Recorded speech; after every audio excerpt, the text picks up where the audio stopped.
Technology is one thing, but how people are going to use that technology, the unexpected benefits of those technologies are things that sometimes you can't foresee.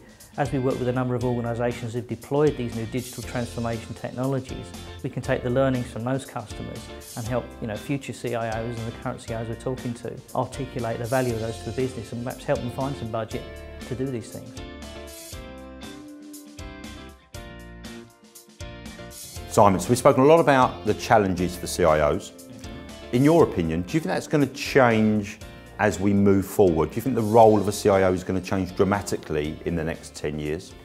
Absolutely. They've been used to providing infrastructure to support the business. They're more and more being asked to find ways to drive the business forward, to connect with the community and their customers. They're having to accept the fact that the primary device people want to use at work isn't one provided by the office. The applications people want to use are either in the cloud, which means it's not in the data center, or it's something the individual has chosen to use by themselves. So, their world's changing dramatically from an enforcement perspective to an enabling perspective.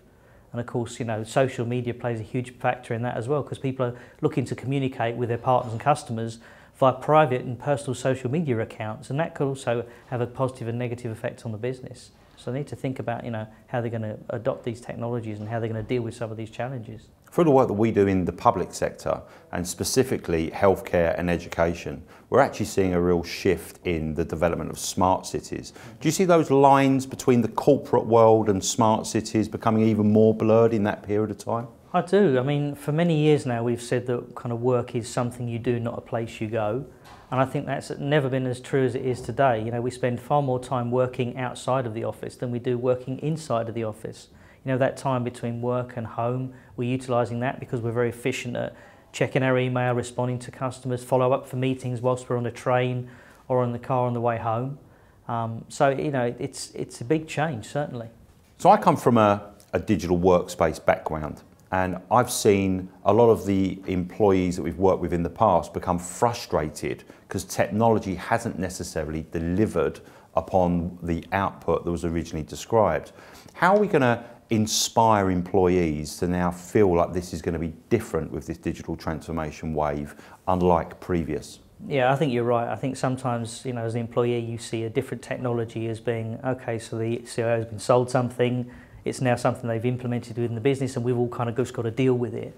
I think the technologies that are going to help are those that immediately benefit the employee, things that aren't hard to pick up, things that have immediate benefits. I'll just give you one example of that. We've seen in a digital transformation how a simple thing like putting a sign on the outside of a meeting room that says who's in that meeting, when it starts and when it finishes, can have a dramatic impact on not only the productivity of the individuals within that particular meeting, but also in terms of the way they conduct themselves on a daily basis.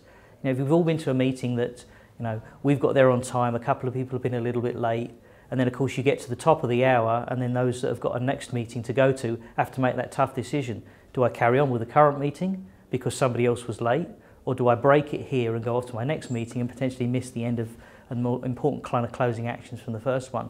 We found that by putting signs on the outside, not only do meetings start on time, but they end on time as well, which means everyone's more productive in the day, there's less frustration, and as a result of that lack of frustration, people are, encouraged to do their best and certainly do that.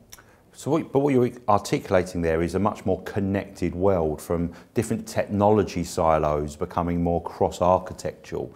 Is that something that you've personally been focusing on to have a better understanding of, to help our CIOs sort of adjust to that change? You're absolutely right, because technology is one thing, but how people are going to use that technology, the unexpected benefits of those technologies are things that sometimes you can't foresee. As we work with a number of organisations who've deployed these new digital transformation technologies, we can take the learnings from those customers and help future CIOs and the current CIOs we're talking to articulate the value of those to the business and perhaps help them find some budget to do these things. So it sounds like adoption and practices post-sale are really, really important to making sure that these practices are executed upon. Absolutely. A technology that you implement that people don't use is a waste of money. We've got a great deal of experience at not only the implementation of these technologies, but also helping organisations get their employees to make the most of them. I think that's a key point. You know, if you invest in a technology, how do you get the most out of it? How do you, bring forward that ROI so that it's really paying back as quickly as possible? And do you see more consolidation in the market space to support that, or do you feel that it will be more partnership type environments, ecosystems that will be created? I think partnerships and ecosystems are a really important part of this because, small companies tend to be much quicker at developing new technologies and having these bright ideas and going developing something completely left of field that perhaps some larger organisations struggle to find budget to do. Yeah. So having an ecosystem like we do with our in our security platform in ClearPass, for instance, allows us to take the strengths that we have but also integrate third-party technologies to kind of drive things forward. The same with the digital office space. Some of the partners we work with, such as Robin and Team, for instance, enable us to deliver new technologies, new solutions to the customer much more quickly than if we'd had to develop it all on our own. Guaranteeing that return on investment. Absolutely.